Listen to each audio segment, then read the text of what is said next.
আমি স্পষ্ট করে বলে দিতে চাই, এই দেশ শাহজালালের দেশ, ঠিক কিনা?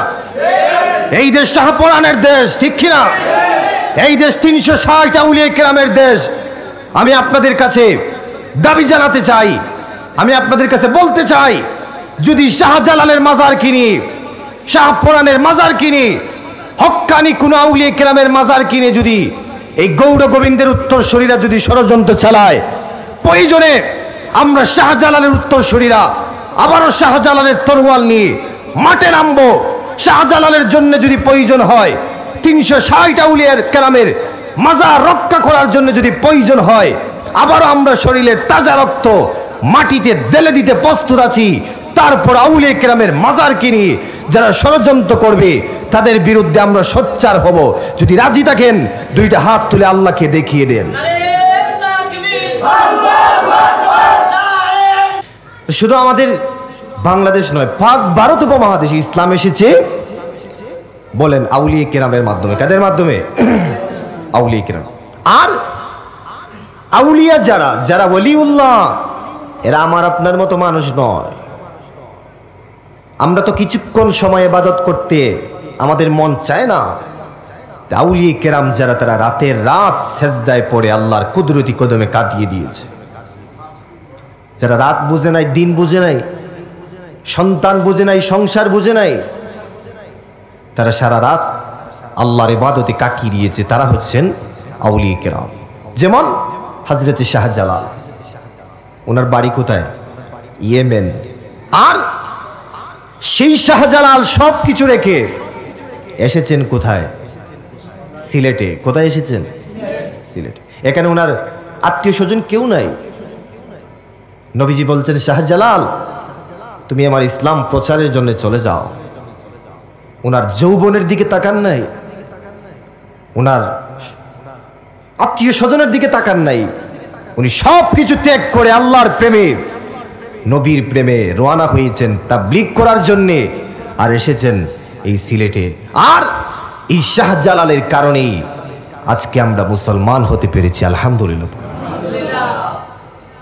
ভাইরা, তো এই পাক ভারত মহাদেশে ইসলাম এসেছে আউলিয়া কেরামের মাধ্যমে। তারা বিভিন্ন রন্দে রন্দে ঘুমিয়ে আছেন।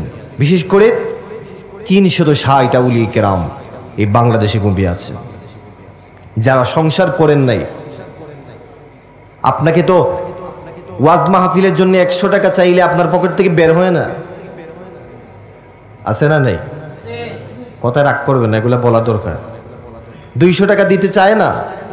আপনাকে যদি বলা হয় এই মুহূর্তে ইসলাম রক্ষা করার জন্য আপনাকে জিহাদের মাঠে যেতে হবে, স্ত্রী রেখে সন্তান রেখে, সবাই বলবে না দরকার নেই, আগে স্ত্রীকে খুশি করি, সন্তান।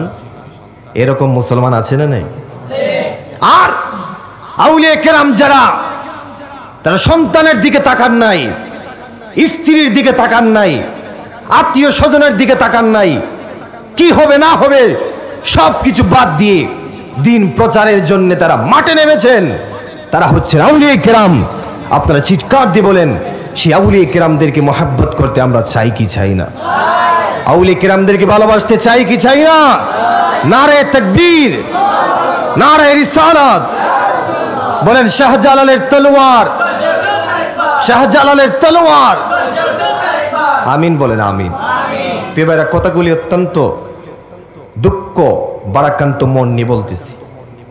আমি আগেই বলছি যে যার উসিলায় সিন্নি খাইলাম, মোল্লা ছিলাম না। তোমার বাপ দাদা যার উসিলায় মুসলমান হয়েছে, তিনি হলেন হযরতে শাহজালাল, যিনি তোমার কপালে টিকলি মুছে দিয়ে মাথায় টুপি পরিয়েছেন, তিনি হলেন শাহজালাল। তোমার পরনের দুটি কুলে লঙ্গি পরিয়েছেন, তিনি হলেন শাহজালাল। এই ইতিহাস কি তুমি জানো? যদি শাহজালাল না আসতেন তো তুমিও হরে রাম হরে কৃষ্ণ বলতা, এই মসজিদে আসার সুযোগ হতো না। যদি শাহপরান না আসতেন, তোমার মাথায় টিকলি থাকতো, তোমার পরনে দুটি থাকতো, তুমি মন্দিরের সামনে গিয়ে, মূর্তির সামনে গিয়ে এইভাবে হাত জোর করে বলতে হরে রাম হরে কৃষ্ণ। আর এই আউলিয়া কেরাম এত মেহনত করলেন, এত পরিশ্রম করলেন, কোথায় বাড়ি উনার, এসেছেন কোথায়? এত মেহনত, এত পরিশ্রম করার পরও আজকে এই আউলিয়া কেরামদের বিরুদ্ধে একদল লোক প্রকাশ্যে মাঠে নেমে গেছে। নাউজুবিল্লাহ বলেন, নাউজুবিল্লাহ। আপনারা বলেন কিয়ামত হওয়ার কি আর বাকি আছে নাকি? এটা তো কিয়ামতের আলামত, ঠিক কিনা?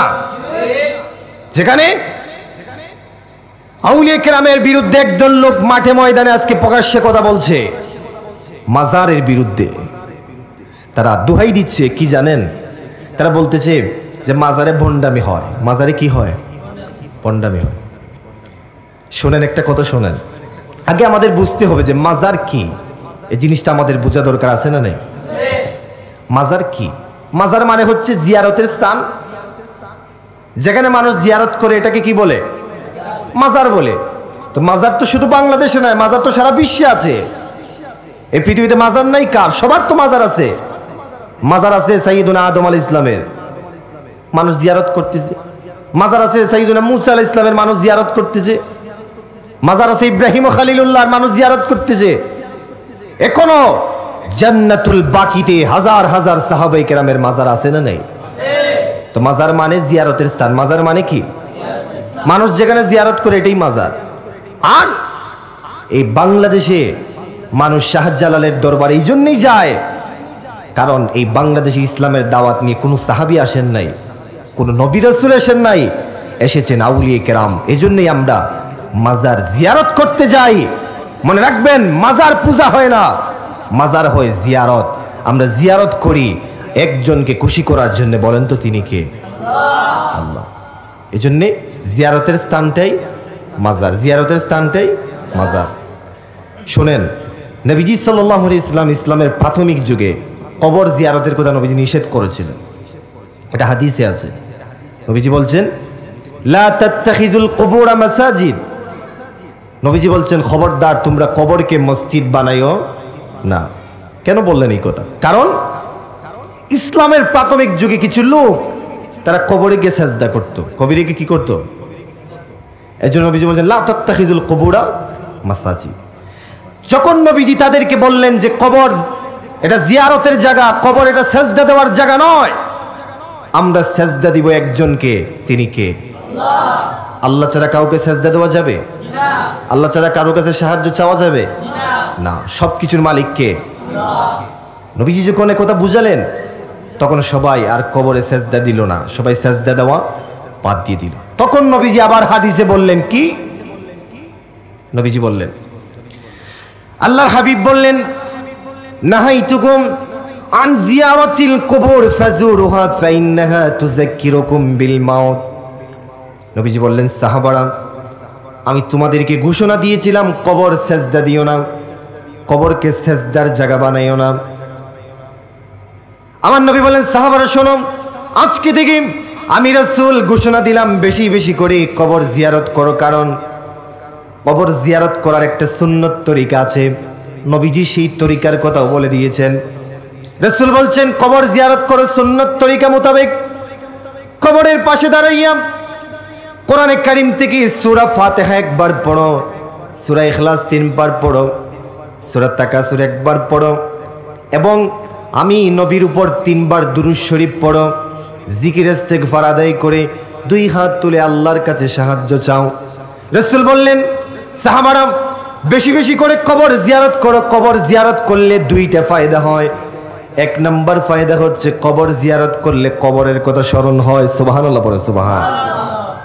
কবর জিয়ারত করলে কবরের কথা, যত পাষণ্ড হৃদয় ব্যক্তি থাকুক না কেন, সে যখন কবরের পাশে দাঁড়ায়, মৃত্যুর একটা ভয় তার ভিতরে আসে কি আসে না? এই জন্য নবীজি বলছেন যাও কবর জিয়ারত করো। কেন? কবর জিয়ারত করলে মৃত্যুর কথা স্মরণ হয়। সুবহানাল্লাহ।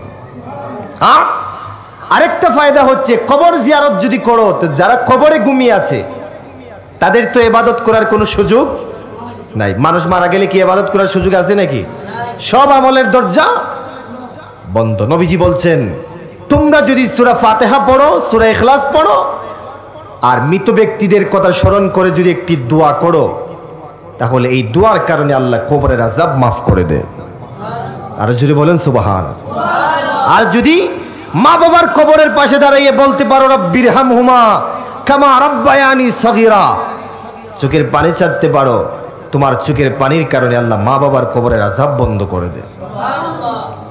এই জন্যে নবীজি বললেন কি, আর এরা বলতেছি কি? প্রিয় ভাইরা দেখেন তো, যে কথা বলতেছিলাম মাজারের কথা বলতেছিলাম, যে মাজার হচ্ছে জিয়ারতের স্থান। মাজার কি?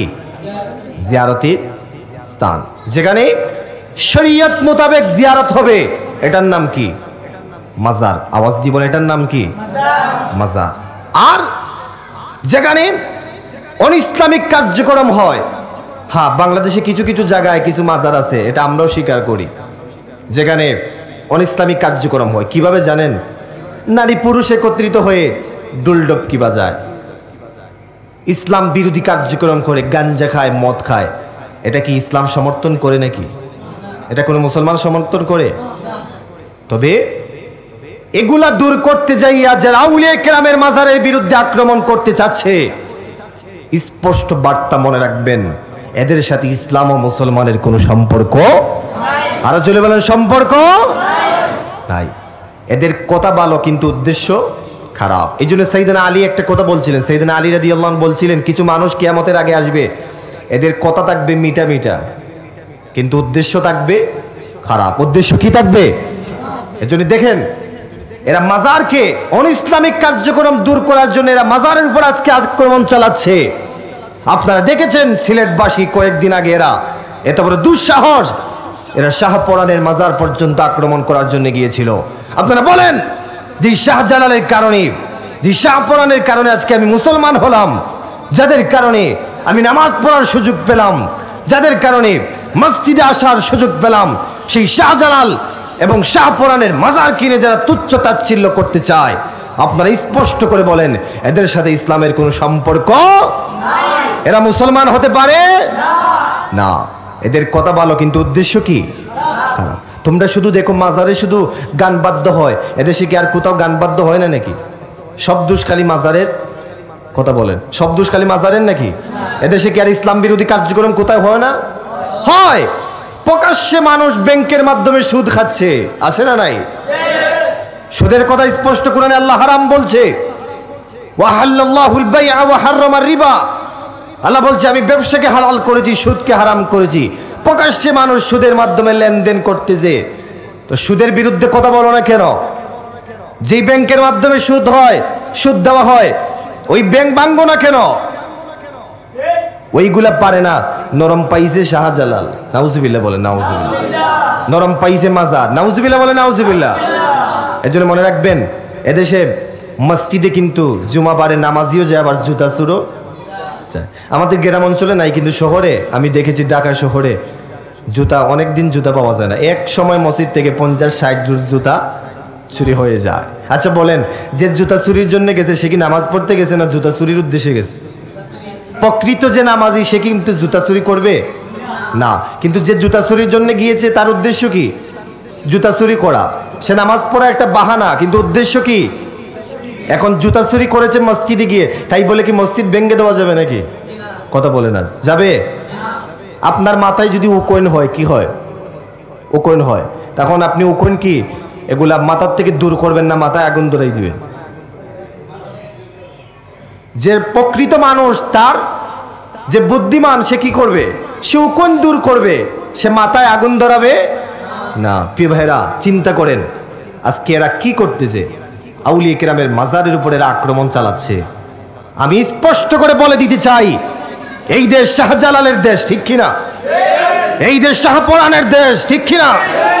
এই দেশ 360 আউলিয়া কেরামের দেশ। আমি আপনাদের কাছে দাবি জানাতে চাই, আমি আপনাদের কাছে বলতে চাই, যদি শাহজালালের মাজার কিনি, শাহপরানের মাজার কিনি, হক্কানি কোন আউলিয়া কেরামের মাজার কিনে যদি এই গৌর গোবিন্দের উত্তরসূরিরা যদি ষড়যন্ত্র চালায়, প্রয়োজনে আমরা শাহজালালের উত্তরসূরিরা আবারও শাহজালালের তরোয়াল নিয়ে মাঠে নামবো। শাহজালালের জন্য যদি প্রয়োজন হয়, 360 আউলিয়ার কেরামের মাজার রক্ষা করার জন্য যদি প্রয়োজন হয়, আবারও আমরা শরীরের তাজা রক্ত মাটিতে ঢেলে দিতে প্রস্তুত আছি। তারপর আউলিয়া কেরামের মাজার কিনি, যারা ষড়যন্ত্র করবে তাদের বিরুদ্ধে আমরা সোচ্চার হব। যদি রাজি থাকেন, দুইটা হাত তুলে আল্লাহকে দেখিয়ে দেন।